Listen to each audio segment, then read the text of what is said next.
Hi, everyone. Welcome to our first Poetry as Protest series for the year.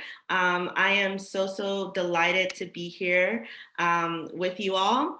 My name is Kiara Singleton, and I am the Executive Director of the Royal House and Slave Quarters, a museum on slavery located in Medford, Massachusetts. Beyond the memorialization of Black history through the preservation of the slave quarters, we seek to educate, inform, and convene community conversations and special programs exploring history, racism, and social justice. We hope these dialogues will lead to greater understanding and ultimately social change, which is long overdue.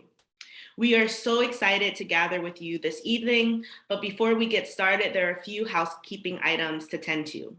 We encourage you to engage with us via the chat feature located at the bottom of your screen to share love throughout today's program.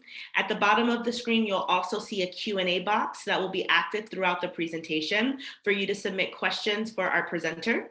Following the conversation, we will try to address as many questions as possible.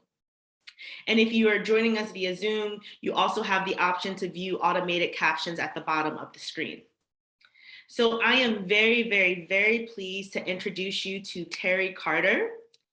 Terry E. Carter is a writer.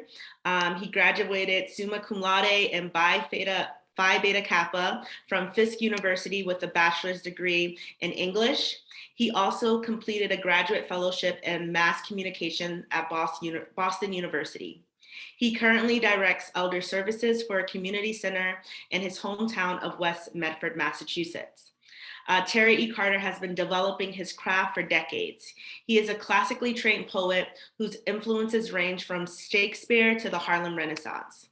He has now published 5 volumes of poetry, including Brown Skin and the Bread of Life, A Poet's Journey, Brown Skin and the Beautiful Faith, A Poet's Reflection, Brown Skin and the Brand New Day, A Poet's Renaissance, and Brown Skin and the Burden of Proof, A Poet's Revelation. Clearly, Terry is extremely well published. Terry's latest book, also from Zulon Press, arrived in the fall of 2020. It's called Brown Skin and the Brave New World, A Poet's Anthem. Terry was just named Poet Laureate of the City of Medford, Massachusetts, and his 2-year term actually began in July of 2021. Leading us in a moderated conversation will be Vijaya Sundaram, who will serve as our interlocutor for this conversation this evening. She is a Medford-based poet, songwriter, singer, and teacher of East Indian origin. Terry, before we start his actual reading, has asked me to share a slide with you all, and we're going to ask you all to reflect on it for 25 to 30 seconds, and then we will begin the reading. Hi, Terry.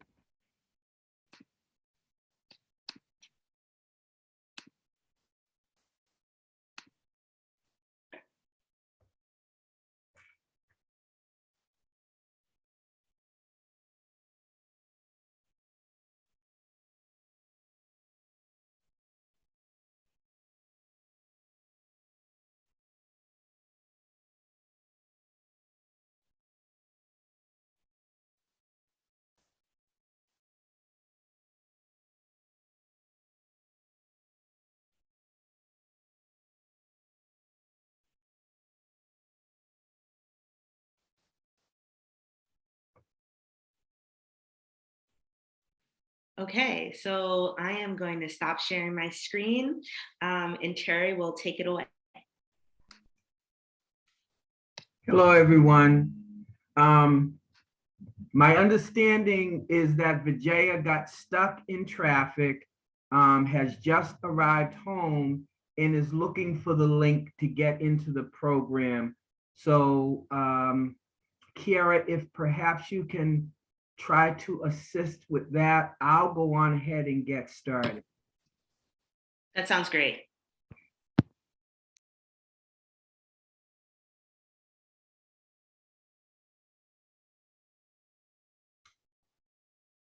Oh boy. Where am I? Here am I? Sorry about that. Okay.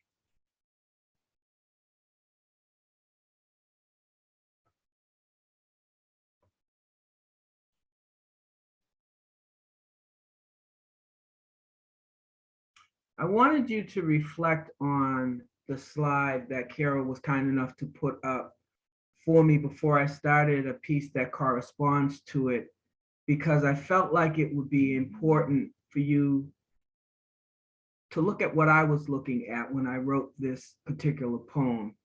It's called Slave Ship Soliloquy. You don't even really want to look. You'd hope you'd never encounter this book. It's as if you truly believe that if you don't see, it could not possibly ever be. This foxed and faded scrap of weathered parchment, this tragic artifact of negritude betrays your moral turpitude, gives you deep angst and attitude. Just look at the link on this engraving. Regard the lives that you've been enslaving. Regard the YouTube video clip. Regard the hold of the slaver's ship, a Guineaman, brig, or rugged bark, a cargo of chattel confined to this ark. My people made captive so very often in the same footprint as a beggar's coffin, and the manacle's bite will never soften. A calculated transatlantic trade.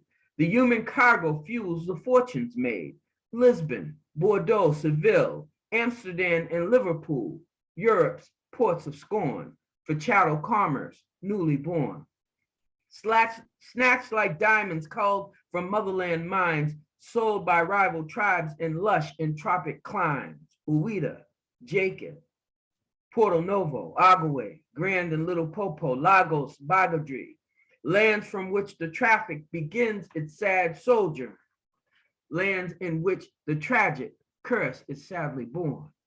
Brazil and the Indies see us first, colonizing agents quench their greedy thirst. Rum, molasses, sugar, profits burst. Triangular merchants do their ghoulish worst. A new American nation needed labor too, to do the sweaty work that white man wouldn't do. Captive markets reared their ugly heads. Southern cities saw enslavement grow its threads. Charlestown, Atlanta, Lexington, Richmond, Natchez, New Orleans, Memphis, and Nashville squeezed between. 12 million bodies transported by the scores. 2 million never reach the New World shores. Cast to the depths of the icy sea's floors. The belly of the beast with foreign sails. Great whites feast on black entrails. Many embrace this watery grave, a better voyage for them to brave. 500 souls or more, each trip a stain you can't ignore. Dead chained to the living, consigned to the care of the unforgiving. Half alive chained to the nearly dead, blood that flowed like a white man's red. Rank and decaying, skin that congealed, this is the horror the belly concealed. The filth embedded in wooden planks, diseases rife with foul morbid tanks. Acrid dousing of salt water to gash encrusted flesh, jewels of the crown caught in the slaver's mesh. Revolt might rear up in a brief attack. Cat o' nine tails rise to beat the Negro's back. Decks swabbed daily of blood and piss and bile, Negroes bruised and beaten all the while, made to dance like happy monkeys for the pleasure of red-faced flunkies, the most comely of their girls, never to wear French lace and pearls, violated and victimized, turgid white members and trembling black thighs by slaver and sailor alike. Black bodies stacked like sticks of gum, not oil barrels or cases of rum, but treated worse than lowly scum, never an inkling of what they'd soon become. 10 million souls laid end to end. To what distant shore might they extend? 2 months of perilous high seas travel, splintery beds like lying on gravel, never assured things wouldn't unravel, not yet outlawed by a judge's oaken gavel. This is the legacy my people must define. You won't look at your forebears' grim design, though the evidence drops with a thickening thud. Some still claim my people came from mud. Iconic image, lifted abolition's cry. The best among you now would not deny, packed like sardines in these wooden tins, ghastly body counts. Some see the awful sins. They feel the weight of human suffering. They won't yield to this whitewash buffering. Freedom's call is steadily toughening. This land your fathers saw and boldly claimed, the native people sharing, soon defamed, built into a nation on the bondsman's claims. Those chattel bonds become commercial gains. In black and brown, you've hoarded gold and green. Perhaps before you banked, you should have seen. So regard this antique diagram, if you will, and please don't give those looks that kill. For once, just swallow history's bitter pill. Thank you.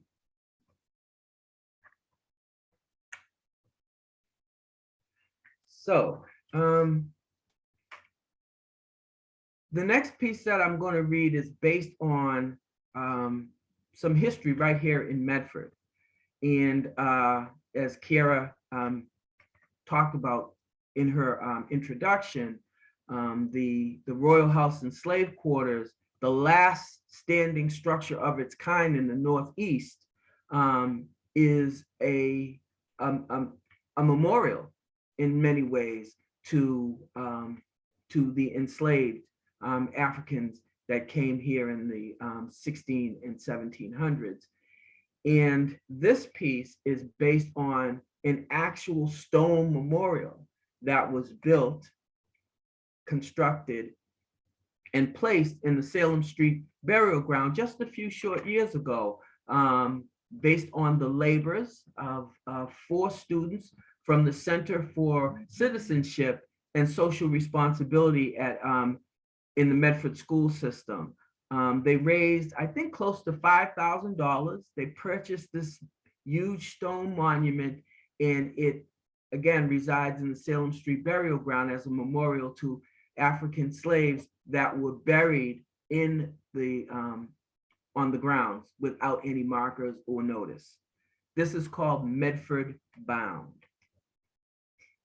This Mystic Valley Medford town has a legacy in black and brown, buried by means we can't recount, though evidence begins to mount as we celebrate this sacred place, so separate from the white man's space.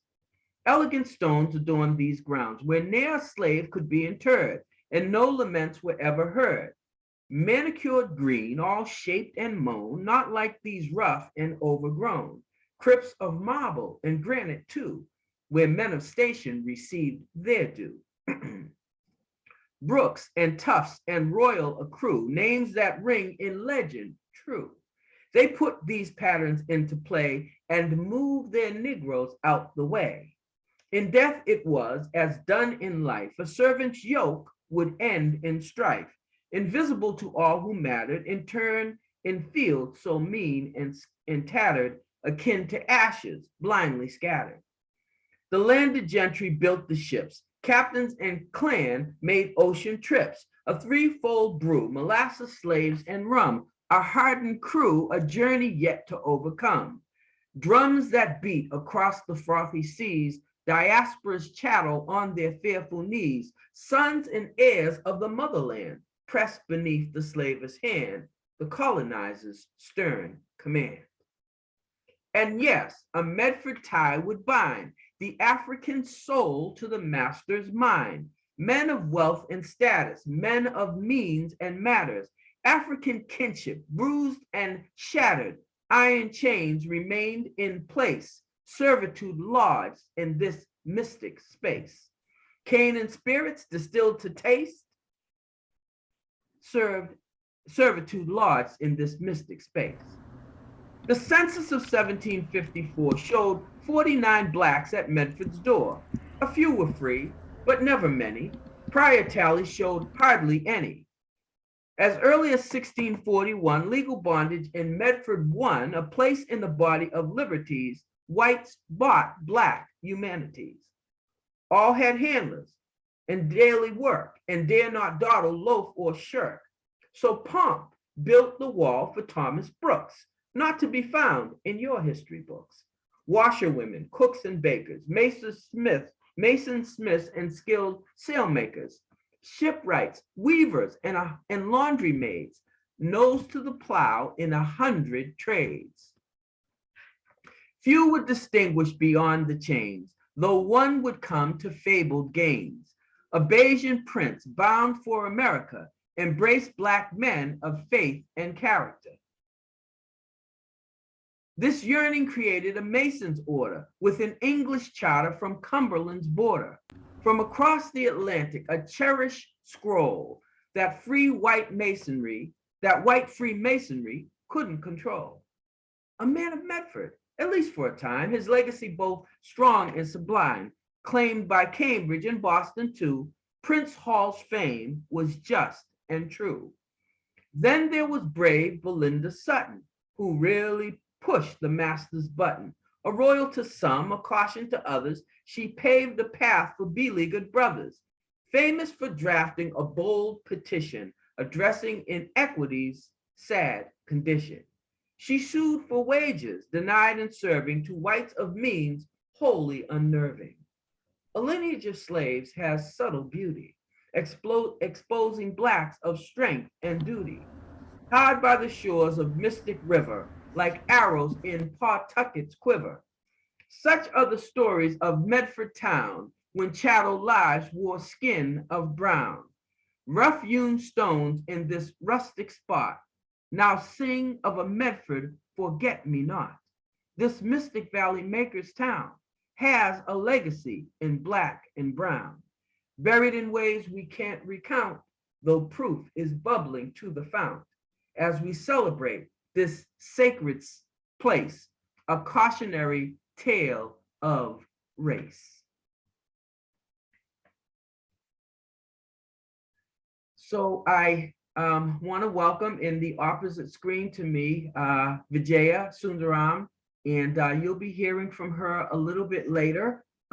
We're just getting the technical pieces worked out and hope that everything will be available for all to see.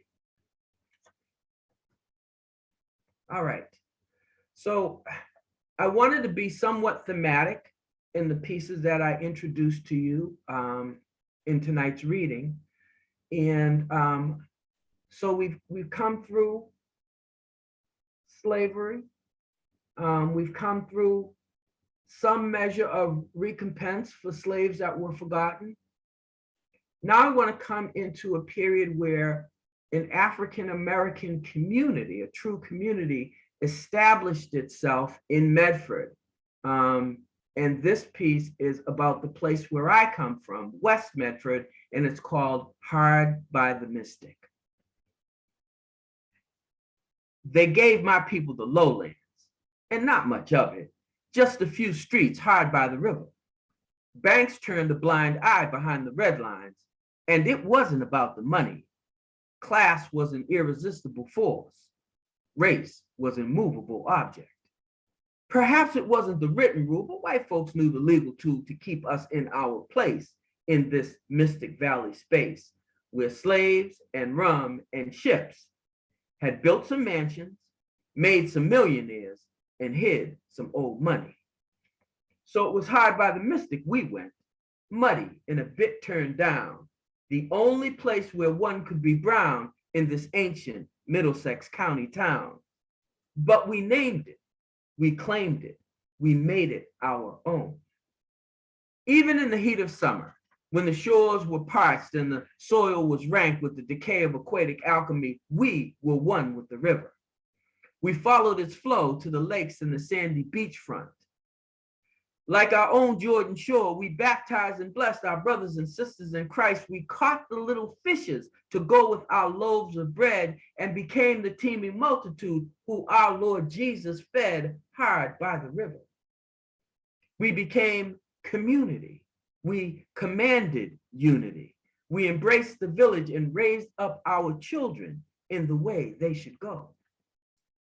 As the river ebbs and flows, the tides will turn and our fortune grows.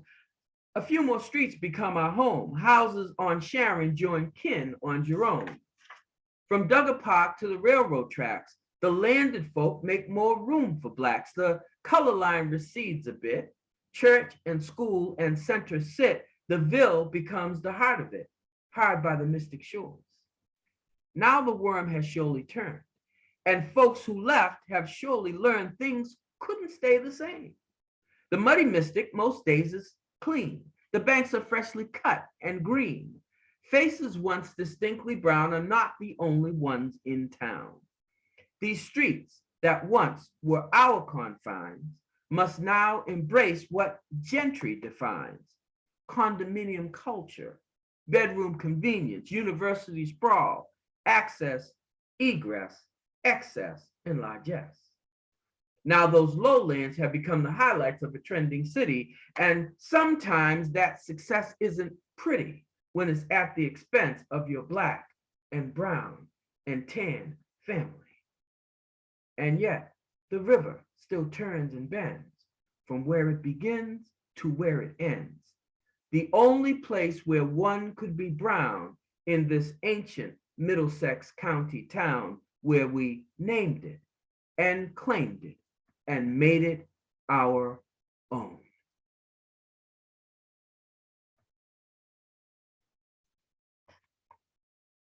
Okay. So I want to read at least one or two more pieces, but I need to check for time. So Kiara maybe can let me know in the chat. Are we? You're doing great, Terry. Okay, perfect. Okay. All right. So from, you know, the distant past to the near past to the present to the future, I want to read a piece about legacy, and that's what it's called, legacy. It's not for you to tell your own story. That is the burden of your children. They must shoulder this yoke with love and loyalty. And yet, you have not gathered them up and bid them sit before the campfires of their elders. You have not seasoned their meals with the spice of their identity and the savor of their names. How will they learn to walk the walk and talk the talk? How will they learn to tell your stories, even as they live out their own? Sons and daughters and heirs, if you didn't smell the burning ash or feel the warmth of the flame on your neck, you don't know. If you didn't revel in the growl of the griot's earthly reply or the trill of the mockingbird's cry, you don't know.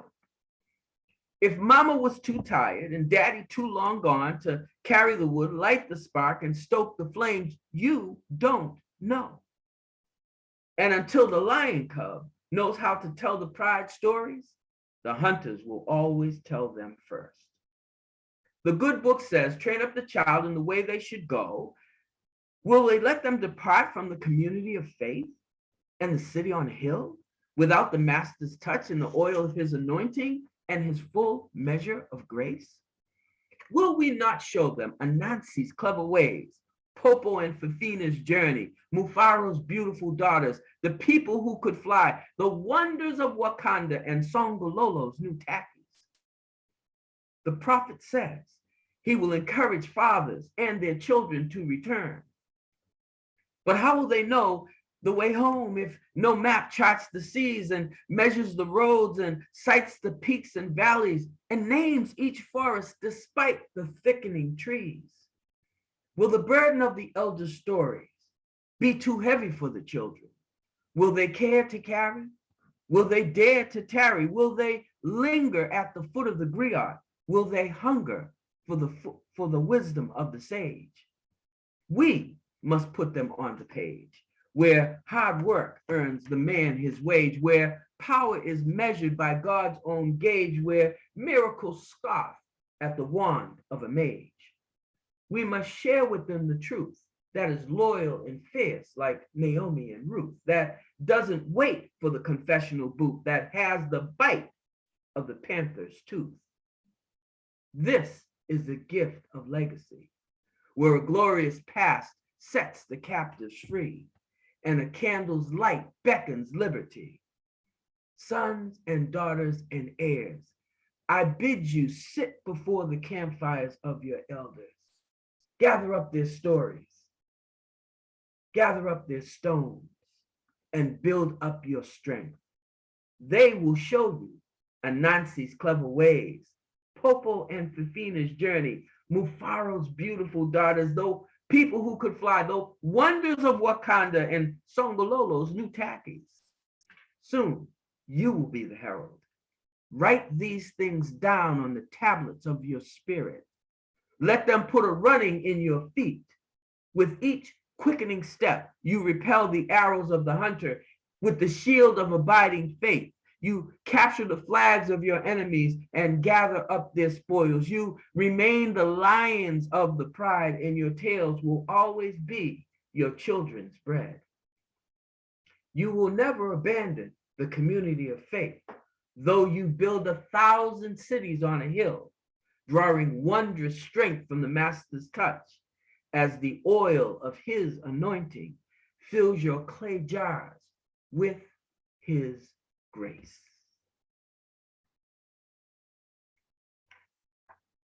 Okay, so I'm going to end with one piece, end my reading with one more piece. And I've always felt strongly, and I'm, working with several people along these lines, poetically, and Vijaya is one of them, that allyship is so important in this struggle for social justice in America. I mean, obviously King believed it, and many of the people who were in his circle and other leaders since him have believed it. But this piece is called Ally. Friends become distant and strange, as if you have some creeping mage. Family wonders why and wrings their hands. How could you choose them over us? We're your blood, bone of your bone, and flesh of your flesh. They're not like us. They're so different, less than, not equal to, beneath. Declarations have been made. Arrangements are in place. These are matters of our kin. Signs have been painted. You're going to be cast out. You're going to be shunned. You need to stick with your own kind. An ally? Is that what they're calling you? Well, it's a hard road to hoe. You're making strange bedfellows. You're casting your white pearls before swine. You weren't raised like this. Our family is a proud and honored clan. We'll never be lower than any Black man. There's no room for them at this table. There's always been two sides of the track, a right side and a wrong side of town, our kind and their kind, your people and those folk. It's gonna kill your mother, and your daddy's turning over in his grave. You want to shout out Black Lives Matter, but the master plan is to make them scatter, to serve them pain on a silver platter. Our people owned them.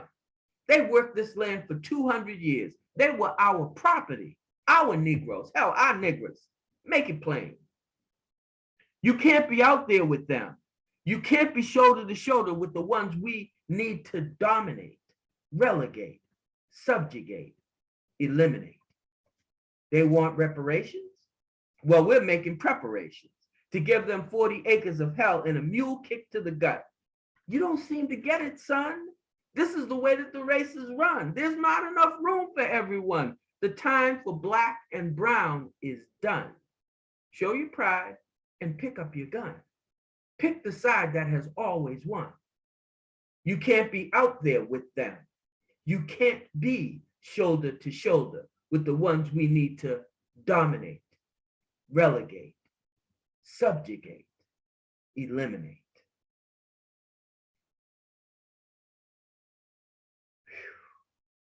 All right, that's it. Wow, thank you so much, Terry. What a riveting reading. What a way for all of us to reflect on these amazing words during Black History Month. So now I have the pleasure of bringing Vijaya to the virtual stage, and Vijaya and Terry will engage in a moderated discussion before we open it up to audience Q&A. So Vijaya, if you could turn your camera and mic on, and you and Terry can get started.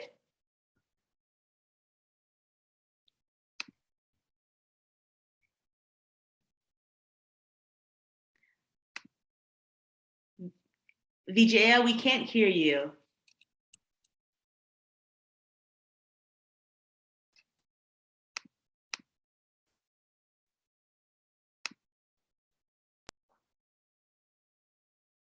We still can't hear you.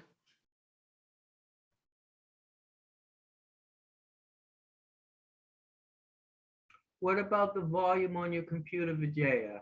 Yeah, the mic, check your microphone, Vijaya.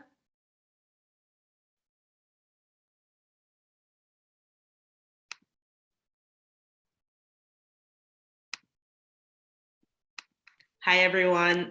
In a Zoom world, sometimes we have a little bit of technical difficulties, but if you can just hold your versus up, there we go. Oh Perfect. my God. I've never had this problem before. I use Zoom all the time, and my computer decided to go nuts today.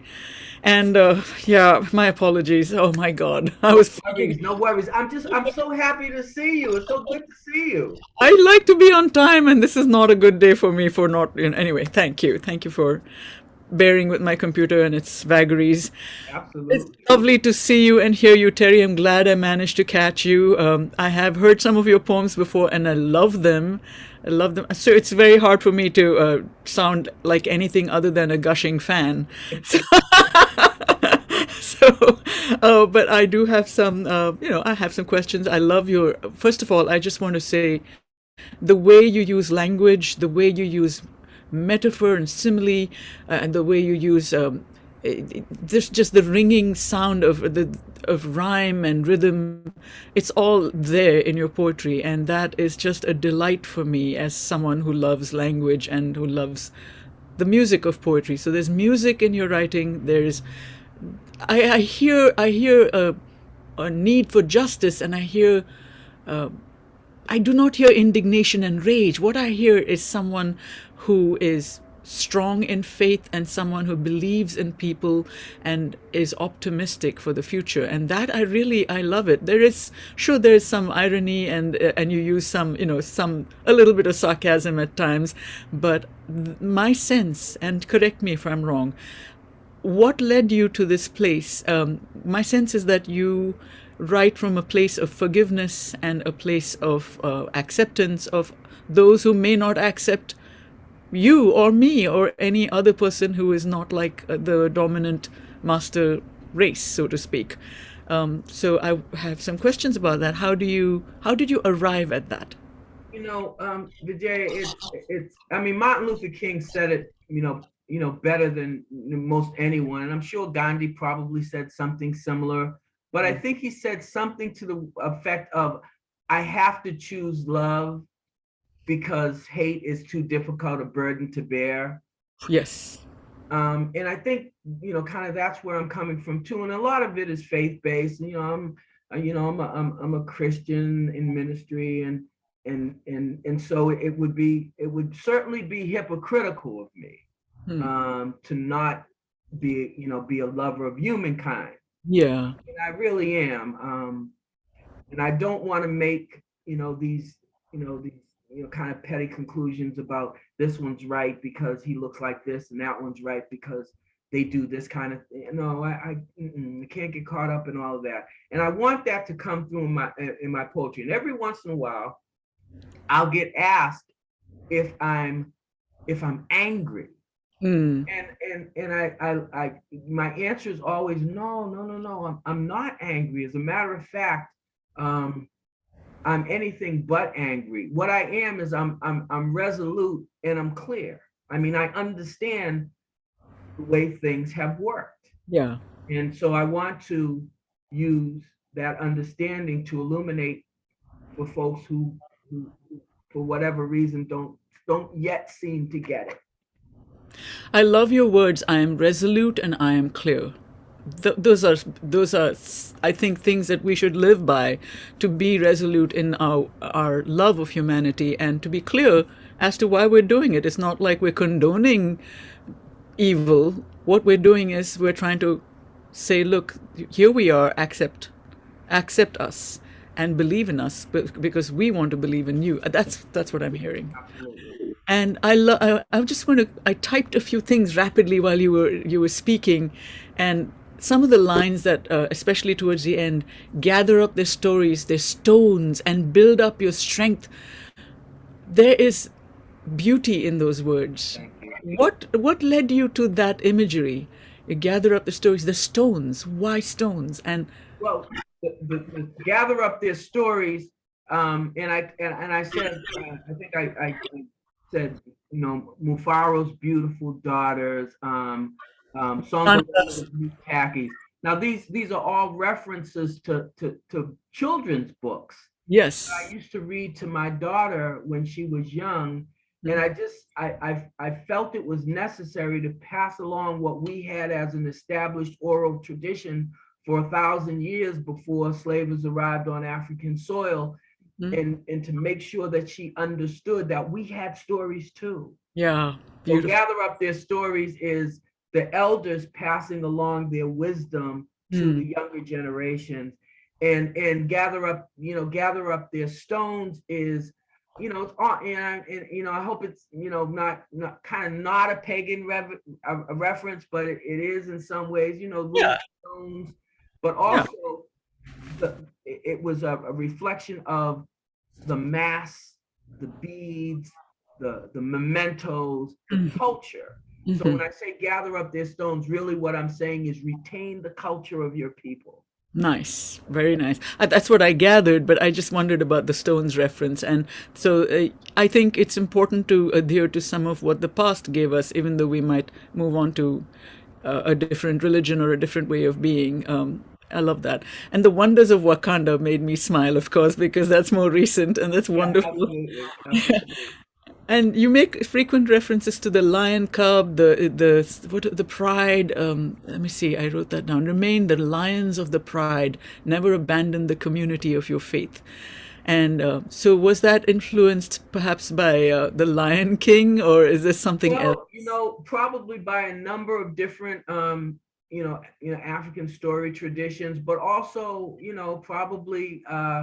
probably biblical traditions, and probably references that are in maybe the Bhagavad Gita, maybe the sutras, perhaps the Quran. Lions, certainly Egyptian mythology. Lions have always been viewed as majestic and regal and commanding a presence in any environment that they happen to be in. So, being the lions of the pride is, leadership, and not hegemony, Right. but really, leadership. Leadership as well as community, I guess, because the pride is part of The it. pride, exactly. And protection, the protectors of the pride. Lovely. And the ones who are able to forestall the arrows of the hunter. Yeah. So, beautiful. I have several other questions. I noticed Naomi and Ruth, of course, are biblical references. I went to a convent school, so I recognize biblical references. So, at what point did you find that faith took you by the hand, so to speak, and held fast? Has it always been in your blood? Is it something that you came to gradually? Did you ever question your faith?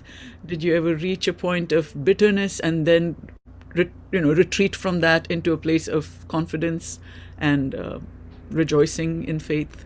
I'll say it like this. I was raised in the church, and until the time that I left to go to college, left to do my undergraduate studies at Fisk.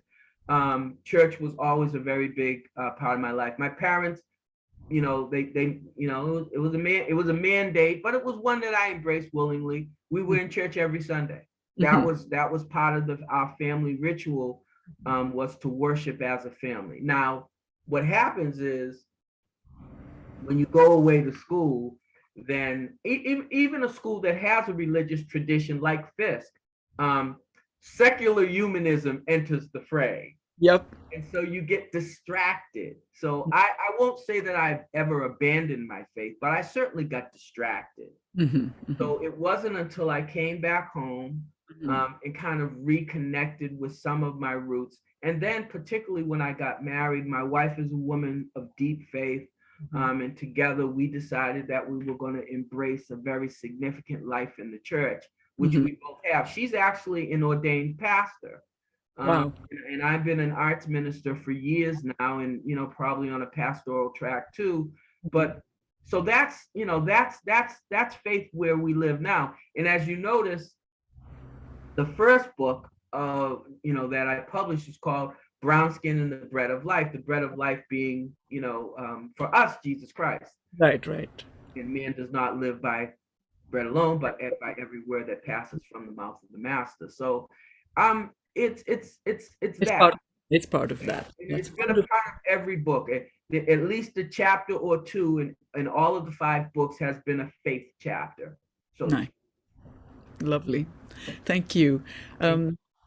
So did you, growing up, did you experience, you talked about we're changing to the whole idea of more what is it? The gentrification. I'm just going to move to that because you referred to it a lot. Growing up in Medford, finding the places that you cherished being taken over by, a different, mindset, different type of person. Did that cause indignation? Did it cause disquiet? Did you do some activist work, or did you do what did you do to deal with that? It's funny because when my wife and I were first married, I had been back in Medford for a number of years, living at our family house, which was kind of compound like, because we always had, my brothers and sisters and I were always coming and going, and we might be somewhere else for a little while, but we always came back home.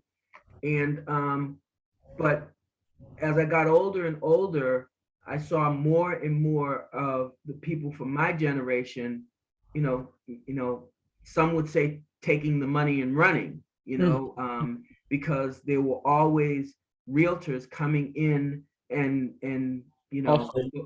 my father bought our house on Monument Street, first house that he ever owned, probably for somewhere in the area of say $14,000-$15,000. Wow. My sister, her daughter, partner and young son, they still live in that house, that family house. Oh, good. And if they sold it tomorrow, they probably would get $750,000 for it. Wow. And then the developer would turn it into 3 condos and get, probably, $1 million a piece. Yeah, right. Because that's Medford, that's Medford. Now, it's not all of Medford and it's not all of the time, but I'm not the only one who laments that condition. And it's not just West Medford. Yeah. So, I think you live in Fellsway West. Yes, I do. And it's, North Medford, South Medford. I have friends all over, and they're all saying the same thing. That, if they left Medford, they'd never be able to get back in. They'd never be able to afford to come back. Do you think that's inevitable, that every community marches towards that state? I mean, that it's almost like it happens that. Well, what can you do to stop this? I think it's, at least for Medford, I think it's at least a problem of geography. Yeah. Medford is so central to everything. Yeah. I mean, between the public transportation system, access to the highways, and then it's got stuff. It's got colleges and universities. It just built a multi-million-dollar brand new library. It's got entertainment. It's got restaurants for foodies. It's got stuff. And it's a nice place to raise kids and walk around. It's got the river. It's got parks. So and it's 10 minutes from Boston. Yeah, You it's know, wonderful. so location, location, location. That's what realtors say all the time. And the And other thing it's got is it's got carpetbaggers and vultures.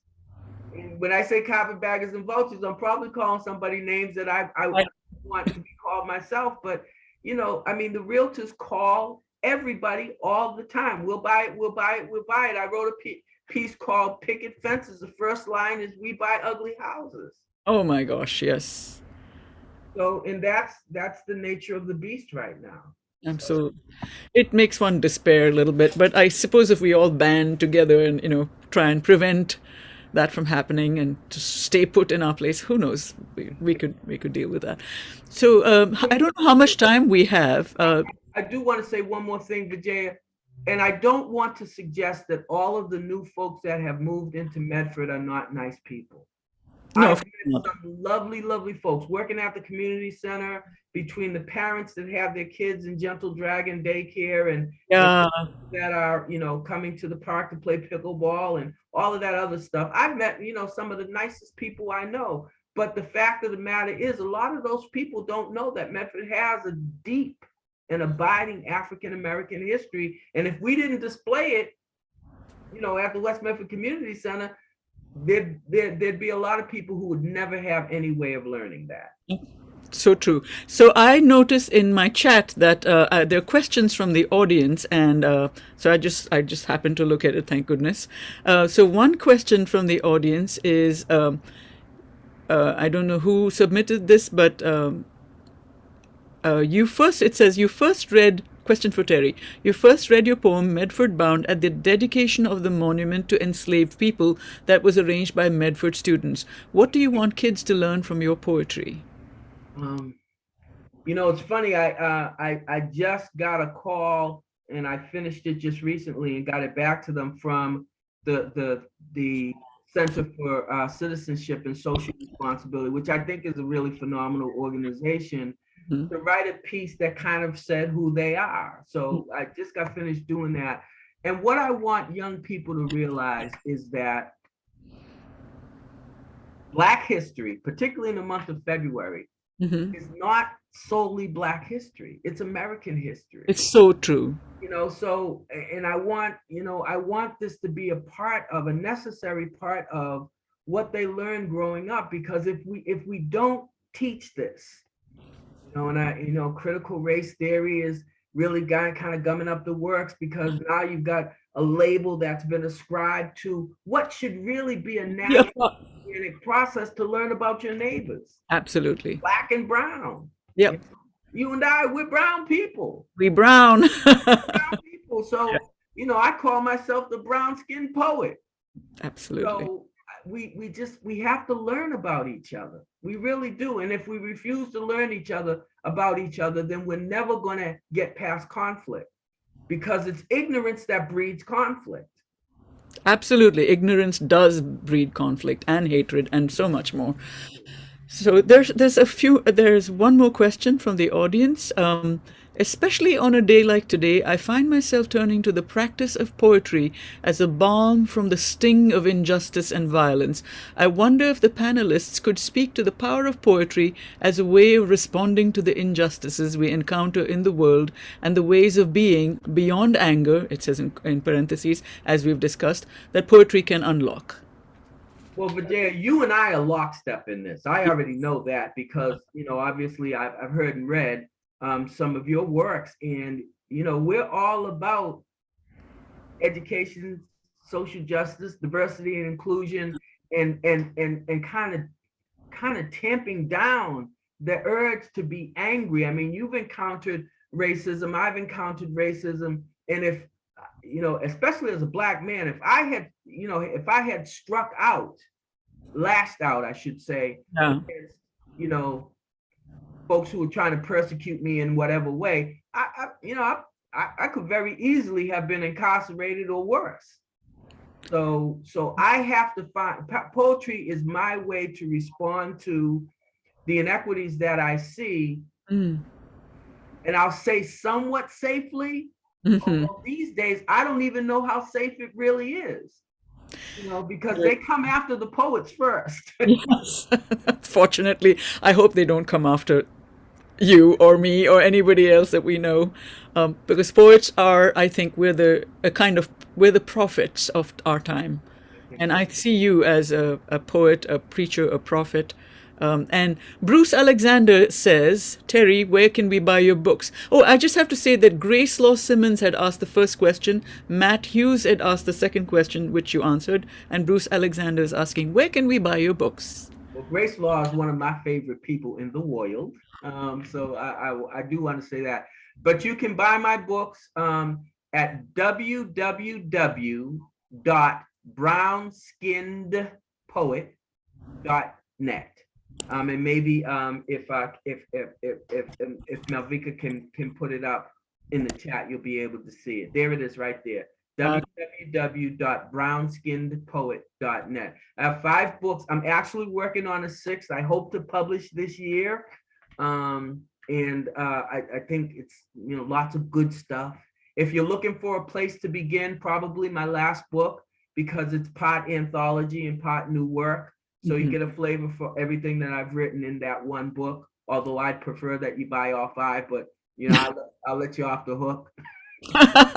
No, none of us should be let off the hook. We should come visit the page, because there's some free stuff on there too. Oh, there's some beautiful stuff there, which I was reading too a little while ago. Any other questions from people over here in the audience? I will jump in and ask you one last question, Terry, before we wrap up. Terry, can you so throughout a lot of the poems, I was really struck by how you talked about place as well as space. And I'm just wondering if you can tell us more about what does it mean for you to be able to be a part of ensuring that Medford's history, Medford's historic Black community is not forgotten? It means a lot to me. I came to the West Medford Community Center. It's actually 11 years in February that I've been there as the director of Elder Services. And when I came back, it was on a whim. I was asked if I would become the interim director of Elder Services, and I thought I'd be there for 6 months to a year. And 11 years later, I'm still there. And part of the reason why is because this tug that I have on my spirit to try to help preserve the legacy of the African American community, because it hasn't disappeared entirely, but it's been so, disambiguated that it's very difficult to make certain connections now. So we work real hard at the community center to try and make the same kind of connections that you're making at the Royal House and Slave Quarters, Kiara, to get Medford both, to make it both available to Medford, but to also give them a little bit of a nudge. Come see what's going on here. It'll expand your horizons, and you'll know that you're living in a city that's not all one thing. So that, I hope that answers your question. The writing helps, certainly. Being made Poet Laureate helps a lot, because it's kind of a confirmation of the fact that Black lives and Black poetry matter. Yes. And I certainly see a setting a pace, so to speak, that maybe a Vijaya or maybe a Max Heinig or Julia Lacello, they'll come in after me, and we'll keep this continuity going, where we're teaching some things that people aren't learning elsewhere. Wow, well, that is such a powerful note to end to end on. Thank you so much, Terry, for gracing us all with your presence and your poetry. Thank you so much, Vijaya, for all of the wonderful questions that you asked Terry. I would like to thank all of the audience members for giving us an hour of your time on a Thursday night before a snowstorm. And I would like to just say once more, please visit Terry's website. Please purchase all of his books. You will be transformed through the reading of them. And I would also like to say that the Royal House and Slave Quarters is an amazing site, and you can come visit us in May once we reopen. But before then, you can visit our website to become a member and to learn more about our museum and the history of slavery in the North at royalhouse.org. You can also stay up to date with our programming. And the best way to do that is to join our e-newsletter. And those links will actually be posted in the chat. So you can just sign up right away. And then I want to just also mention that we have an upcoming an event with Dr. Keisha Blaine on the enduring legacy of Fannie Lou Hamer on March 2nd at 7:30 p.m. You can sign up by going to our website and looking at our current news and events page, and you'll see the links. And we hope that many of you will join us for that program to kick off Women's History Month.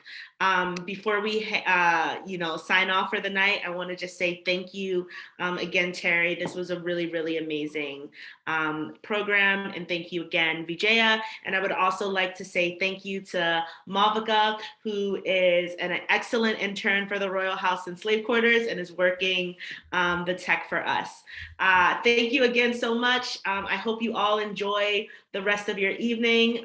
This has been such a pleasure. Thank you so much, and it's been a pleasure for me as well. Thank you, Terry, for inviting me in. Thank you, Vijaya. I appreciate having you here with me. Thank you. Good night, Kara. Thank you so much. Thank you. Good night. Good night. Thank you, Malvika. Thank you, Malvika. Yes, and Grace Law. And Kara. Thank you, Grace Law. Yes, absolutely. Thank you, Grace Law. Thank you to all who have made this possible. I feel honored to be here. To all a good night. Bye. Bye. Bye.